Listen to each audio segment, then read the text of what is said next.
Congress MLC Teenmar Mallanna విషయంలో దూకుడుగా వెళ్తోంది రెడ్డి సంఘం. తీన్మార్ మల్లన్నపై శాసన మండలి చైర్మన్ కు ఫిర్యాదు చేసింది రెడ్డి ఐక్య సంఘం.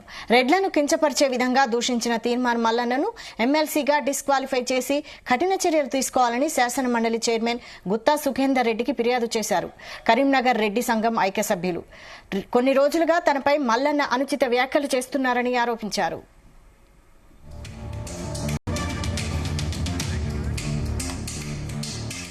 ఇదే అంశంపై మరిన్ని డీటెయిల్స్ మా ప్రతినిధి సతీష్ అందిస్తారు. సతీష్. వైశాలి, కాంగ్రెస్ ఎమ్మెల్సీ తీన్మార్ మల్లన్న పై రెడ్డి సంఘం కూడా చాలా సీరియస్ గా ఉంది. ఎందుకంటే ఇప్పటికే ఇటు రెడ్డి సంఘంపై తీన్మార్ మల్లన్న చేసినటువంటి అనుచిత వ్యాఖ్యలపై కూడా ఇప్పటికే డీజీపీ కూడా రెడ్డి సంఘం నేతలు కూడా ఫిర్యాదు చేయడం జరిగింది. మరోవైపు టీపీసీసీ చీఫ్ మహేష్ కుమార్ గౌడ్ కూడా ఫిర్యాదు చేయడంతో టీపీసీ చీఫ్ మహేష్ కుమార్ గౌడ్ మొన్ననే టోకన్ నోటీసు కూడా ఇచ్చారు నిన్న. మరి ఈ నేపథ్యంలో ఈ రోజు తీన్మార్ మల్లన్నపై శాసన మండలి చైర్మన్ కు ఫిర్యాదు చేశారు రెడ్డి ఐక్య సంఘం నేతలు. రెడ్లను కించపరిచే విధంగా తీన్మార్ మల్లన్న దూషించారని కూడా వాళ్ళు ఆరోపించారు. మరి ఎమ్మెల్సీగా ఉండి ఈ రకంగా ఒక సామాజిక వర్గాన్ని కించపరుస్తూ మాట్లాడడంపై కూడా మరి తీన్మార్ మల్లన్నపై కఠిన చర్యలు తీసుకోవాలంటూ కూడా రెడ్డి ఐక్య సంఘం నేతలైతే డిమాండ్ చేస్తున్నారు. మరి తీన్మార్ మల్లన్నను ఎమ్మెల్సీగా డిస్క్వాలిఫై చేసి కఠిన చర్యలు తీసుకోవాలని కూడా శాసన మండలి చైర్మన్ గుత్తా సుఖేందర్ రెడ్డిని కూడా ఫిర్యాదు చేశారు. మరి కరీంనగర్ రెడ్డి ఐక్య సంఘం సభ్యులు కొన్ని రోజులుగా తమపై మల్లన్న అనుచిత వ్యాఖ్యలు చేస్తున్నారని కూడా ఆరోపించారు. మరి ఈ నేపథ్యంలో తీన్మార్ మల్లన్నపై కఠిన చర్యలు తీసుకోవాల్సిందిగా వాళ్ళు కోరడం జరిగింది. అయితే మనం చూసాం 2 రోజుల క్రితం ఇటు వరంగల్లో బీసీ యుద్ధ సభ కూడా నిర్వహించారు. మరి పెద్ద ఎత్తున కూడా జన సమీకరణ చేయడం జరిగింది. మరి బీసీలకు చట్టసభల్లో అదేవిధంగా అన్యాయం జరుగుతుందని కూడా తీన్మార్ మల్లన్న స్పష్టించడం జరిగింది. మరి ఈ నేపథ్యంలోనే ఆయన రెడ్డి సామాజిక వర్గంపై కూడా అనుచిత వ్యాఖ్యలు చేశారు.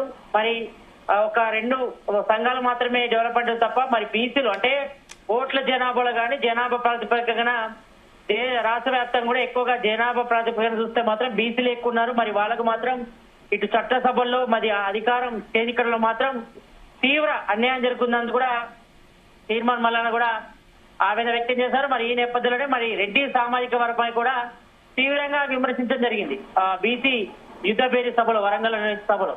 కాబట్టి దీనిపై కూడా ఇప్పటికే రెడ్డి సామాజిక వర్గం అంతా కూడా చాలా సీరియస్ గా ఉంది తీన్మార్ మల్లన్నపై. మరి ఈ నేపథ్యంలో ఇప్పటికే టీపీసీ చీఫ్ మహేష్ కుమార్ గౌడ్ కూడా ఫిర్యాదు చేశారు. మరి ఆయన నిన్ననే టోకన్ నోటీసు కూడా ఇష్యూ చేశారు. మరి దీనిపై వివరణ ఇవ్వాలని మరి ఒక సంఘాన్ని కానీ ఒక బీసీ సంఘాన్ని కానీ అంటే బీసీ సంఘాన్ని సపోర్ట్ చేస్తూ మాట్లాడడం తప్పులేదు, కానీ ఇతర సంఘాలను కానీ ఇతర కులాలను కానీ ఈ రకంగా కించపరిచి మాట్లాడడం కూడా కరెక్ట్ కాదంటూ కూడా మరి ఇప్పటికే ఇటు బీసీ నేతలు కూడా అంటున్నారు. మరి ఈ నేపథ్యంలో మరి తీన్మార్ మల్లన్నపై ఎలాంటి చర్యలు తీసుకుంటారో చూడాలి. మరి ప్రజెంట్ అయితే మాత్రం ఇటు రెడ్డి సామాజిక వర్గం మాత్రం చాలా సీరియస్ గా ఉంది తీన్మార్ మల్లన్నపై. ఆయనను కఠిన చర్యలు తీసుకోవాలి, వెంటనే ఎమ్మెల్సీ పదవికి రాజీనామా చేయాలి, లేదంటే శాసన మండలి చైర్మన్ గుత్తా సుఖేందర్ కూడా చర్యలు తీసుకోవాలి. మరి ఈ రకంగా ఒక సామాజిక వర్గాన్ని కించపరుస్తూ అనుచిత వ్యాఖ్యలు చేయడం, మరి అందులో కూడా ప్రభుత్వంలో ఉన్నాడు. మరి ప్రభుత్వంలో ఉన్నటువంటి ఒక ఎమ్మెల్సీ ఈ రకంగా ఒక సంఘాన్ని ఒక రెడ్డి సామాజిక వర్గాన్ని ఈ రకంగా కించపడడం కరెక్ట్ కాదంటూ కూడా పెద్ద ఎత్తుగా దూరపడుతున్నారు. కాబట్టి మరి ఏ రకమైన చర్యలు తీసుకుంటారో చూడాలి. మరి ఇప్పటికే ఇటు కాంగ్రెస్ హైకమాండ్ కూడా చాలా సీరియస్ గా ఉంది. ఒకవైపు టీపీసీ మహేష్ కుమార్ గౌడ్ కూడా నోటీసులు ఇష్యూ చేశారు. మరి మరోవైపు ఇటు శాసన మండలి చైర్మన్ గుత్తా సుఖేందర్ రెడ్డి కూడా ఫిర్యాదు చేయడం జరిగింది. కాబట్టి మరి ఎమ్మెల్సీ తీన్మార్ మల్లన్న పరిస్థితి ఏందో చూడాలి. మరి అతన్ని ఎమ్మెల్సీగా డిస్క్వాలిఫై చేస్తారా లేకపోతే హెచ్చరికలతోనే సరిపెడతారా అనేది కూడా చూడాల్సిన అవసరం అవుతుంది. మరి ప్రజెంట్ అయితే మాత్రం ఇటు డీజీపీ కూడా నిన్నైతే ఫిర్యాదు చేయడం జరిగింది. మరి ఇటు రెడ్డి ఐక్య సంఘం నేతలు కూడా చేశారు. కాబట్టి మరి దీనిపై ఏం చర్యలు తీసుకున్నారో చూడాలి. మరి ఇప్పటి వరకైతే దీనిపై మళ్ళీ తీన్మార్ మల్లన్న మాత్రం స్పందించలేదు. మరి తన వ్యాఖ్యలు వెనుక తీసుకున్నట్టు కూడా ఎక్కడ కూడా చెప్పడం లేదు. కాబట్టి మరి ఈ విషయంలో మాత్రం కరీంనగర్ రెడ్డి ఐక్య సంఘం సభ్యులు మాత్రం చాలా సీరియస్ గా ఉన్నారు తీన్మార్ మల్లన్నపై. కాబట్టి మరి వెంటనే శాసన మండలి చైర్మన్ గుత్తా సుఖేందర్ రెడ్డి ఆయన చేసిన అంటే తీన్మార్ మల్లన్న చేసిన వ్యాఖ్యలపై కూడా సీరియస్ గా కఠిన చర్యలు తీసుకోవాలి. అతను ఎమ్మెల్సీ పదవి నుంచి కూడా తొలగించాలని, డిస్క్వాలిఫై చేయాలని కూడా ప్రధానంగా డిమాండ్ వస్తున్న నేపథ్యంలో మరి దీనిపై మరి తీన్మార్ మల్లన్న వెనుకకు తగ్గుతారా, క్షమాపణ చెప్తారా లేదా లేకపోతే శాసన మండలి చైర్మన్ ఏం చర్యలు తీసుకుంటారు? మరి ఇప్పటికే టీపీసీ చీఫ్ మహేష్ కుమార్ గౌడ్ కూడా సోకర్స్ నోటీస్ ఇచ్చారు కాబట్టి మరి దీనిపై తీర్మానం మన ఏం సమాధానం చెప్తారనిపై కూడా కొంతవరకు అయితే ఆసక్తి నెలకొంది. మరి ఇప్పటికే పార్టీ పరమైన చర్యలు తీసుకుంటారా, లేకపోతే ఎమ్మెల్సీగా డిస్క్వాలిఫై చేస్తారా, లేకపోతే హెచ్చరికలతో సరిపెడతారా అనేపై కూడా ప్రజెంట్ ఇటు కాంగ్రెస్ లో మాత్రం కొంతవరకు చర్చకు దారితీస్తుంది చూడాలి. అయితే సతీష్ అయితే ఒకవైపు కాంగ్రెస్ లోనే ఉంటూ ఇలా వ్యాఖ్యలు చేయడం సరికాదంటూ మంత్రులు నిన్న మొన్న మనం చూసాం అనడం. అయితే దీనిపై ఈ రోజు పొన్నం ప్రభాకర్ కూడా ఎమ్మెల్సీల అభిప్రాయాన్ని కూడా సేకరిస్తాము, మరోసారి మాట్లాడతాము అన్నట్టుగా కూడా తెలుస్తుంది. అప్డేట్స్ ఏంటి? కొంతసేపటి క్రితమే ఇక్కడ ఇప్పటికే ఇటు మరి చెన్నారెడ్డి సెంటర్ లో కూడా ఇక్కడ ఆల్రెడీ మీటింగ్ జరుగుతుంది. మరి సీఎం రేవంత్ రెడ్డి కూడా ఇటు ఎమ్మెల్యేలు ఎమ్మెల్సీలు పై మాట్లాడుతున్నారు. మరి దీనిపై కూడా కొంతసేపటి క్రితమే పొన్నం ప్రభాకర్ కూడా రియాక్ట్ అయ్యారు.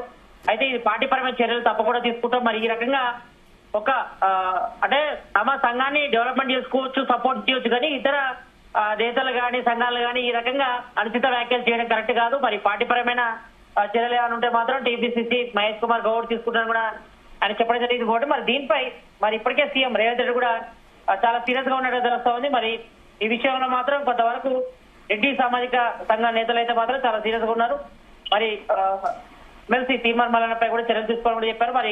మరి మనం చూస్తాం ఇటు అసెంబ్లీ ప్రత్యేక సమావేశంలో కూడా ఇటు మంత్రి కోమటిరెడ్డి వెంకరెడ్డి కూడా మాట్లాడడం జరిగింది. మరి ఈ రకంగా ఒక వర్గాన్ని కించపరుస్తూ మాట్లాడడం, మరో వర్గాన్ని సపోర్ట్ చేయడం తప్పు కాదు, కానీ మరి ఈ రకంగా మాట్లాడడం కూడా కరెక్ట్ కాదు. మరి ఒకవైపు ప్రభుత్వంలో ఉంటేనే, ప్రభుత్వంలో క్రియాశీలంగా ఉంటేనే, అంటే కాంగ్రెస్ పార్టీలో క్రియాశీలంగా ఉంటేనే ఎమ్మెల్సీగా ఉన్నటువంటి వ్యక్తి మరి ప్రభుత్వంలో ఉన్న వ్యక్తులకి ఈ రకంగా వ్యతిరేకంగా మాట్లాడడం కూడా కరెక్ట్ కాదంటూ కూడా నేతలైతే అభిప్రాయపడుతున్నారు. మరి ఈ నేపథ్యంలో మరి త్వరలోనే చర్యలు తీసుకుంటామని కూడా మంత్రి పొన్నం ప్రభాకర్ కూడా స్పష్టం చేశారు ఈ రోజు. కాబట్టి మరి ఏం చర్యలు తీసుకుంటారు? మరి ఓన్లీ హెచ్చరికలతో సరిపెడతారా, మరి తీర్మానం మల్లను డిస్క్వాలిఫై చేస్తారా, లేకపోతే ఇంకా తన చర్యలు తీసుకుంటారపై కూడా ప్రజెంట్ అయితే మాత్రం కాంగ్రెస్ తో జోరుగా చర్చ అయితే కొనసాగుతుంది. మరి చూడాలి. మరి తీర్మానం మల్లన్న ఈ విషయం మాత్రమా ఇంతవరకు అయితే మళ్ళీ స్పందించలేదు. మరి ఆయన క్షమాపణలు చెప్తారా రెడ్డి సామాజిక వర్గానికి, లేకపోతే తను చేసిన వ్యాఖ్యలకి తను కట్టుబడి ఉంటారా దానిపై కూడా చర్చ అయితే కొనసాగుతుంది. కాబట్టి మరి ఏం జరుగుతుంది దానిపై కూడా ఇటు కొంతవరకు అయితే ఆసక్తి నెలకొందని చెప్పుకోవచ్చు. Vaishali. Right, thank you Satish.